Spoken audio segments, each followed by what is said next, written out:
קהל נכבד, ערב טוב. אני מקבלת את הפרס לא בשמי ולא בשמם של 80,000 חברי ישראל שלי, אלא בשם מיליוני ישראלים שחשים מזה שנות דור שקולם לא נשמע, שאותם לא סופרים. זהו הציבור השקוף.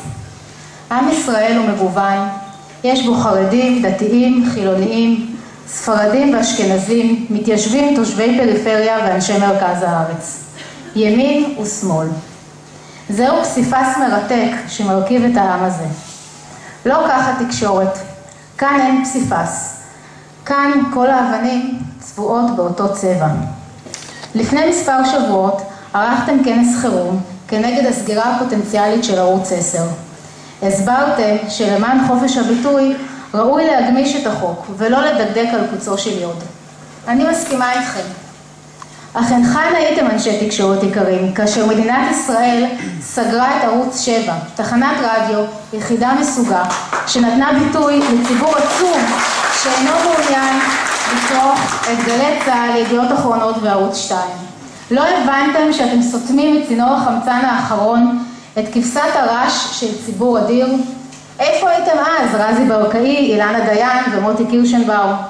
היכן הייתם כאשר ראש ממשלת ישראל רמס את זכויות היסוד של 8,000 תושבי גוש קטיף, דרס הכרעה דמוקרטית במשאל מתפקדים והמיט אסון ביטחוני על תושבי הדרום? איפה היה אז השדרן שיקשה, שינשך, שישאל אולי ההתנתקות תביא טילים על הדרום, האם יש פתרונות לאלפי המשפחות ולמה זה טוב בכלל? כלב השמירה של הדמוקרטיה הלך לישון. איפה העיתונאי שיתקוף פעם אחת את ראש הממשלה ויאמר, התחייבת אדוני לבנות בכל רחבי הארץ לפני הבחירות והודעת על הקפאה ביהודה ושומרון אחריהן? אינך רואה בכך הפרת הבטחה והפניית גב לציבור, וכיצד אתה מעז להקפיא את ירושלים בירת ישראל? הנשיא קנדי אמר, אם האומה שלנו רוצה להיות חזקה ונבונה ולקיים את יהודה, אנו זקוקים ליותר רעיונות של יותר אנשים חכמים שקוראים יותר ספרים טובים ויותר ספריות. על הספריות להיות פתוחות לכל, למעט הצנזורה. על כולנו לדעת את כל העובדות, לשמוע על כל האלטרנטיבות ואת כל הביקורות. בתקשורת הישראלית יש צנזור, צנזור נסתר, צנזור טבעי. אתם אנשי התקשורת, הצנזור האמיתי, ואצלכם הציבור השקוף מצונזר. גבירותיי ורבותיי, כשנפתלי בנט ואני הקמנו לפני שנתיים את ישראל שלי, חלמנו על תקשורת הוגנת שנותנת ביטוי לכל הדעות ולכל העמדות. תקשורת מאוזנת, לא ימנית, לא שמאלנית, מאוזנת.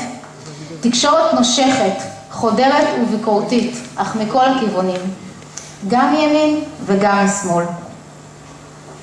תקשורת הוגנת שבה הביטוי שמאל קיצוני יתקיים לצד הביטוי הכל כך נפוץ ימין קיצוני. אגב, תעשו ניסוי, תבדקו כמה פעמים מופיע בוויינט הביטוי אלימות השמאל. 0. תקשורת הוגנת שבה אירוע חריג של פגיעה חמורה בסמחת אפרים יקבל יחס פרופורציונלי לאלימות הגבוהה של אנרכיסטים מהשמאל הקיצוני שגבתה כבר עין של לוחם צה"ל וכ100 חיילים פצועים נוספים. תקשורת הוגנת שמבקרת את השלטון כשהוא סוטה מדעת הרוב הדמוקרטי, לא רק כשהוא מיישם אותה. תקשורת הוגנת שתסקר את כיבוש אילת, דרום תל אביב ואשדוד בידי מסתנני עבודה מאפריקה ולא תתחבא מאחורי שיח זכויות אדם. תקשורת הוגנת שבה מי שפועל למען ציונות ופטריוטיות לא יתויג כפעיל ימין קיצוני. תקשורת שאינה מראיינת את אויבינו בזמן שחיילינו מסכנים את חייהם בחזית. תקשורת שמכנה את חיילי צה"ל כוחותינו, כמו שעשיתם פעם. אני חולמת על היום שבו ארגון שמאל יזכה בפרס ביקורת התקשורת, כי העבודה שלנו תהיה מיותרת. תודה רבה.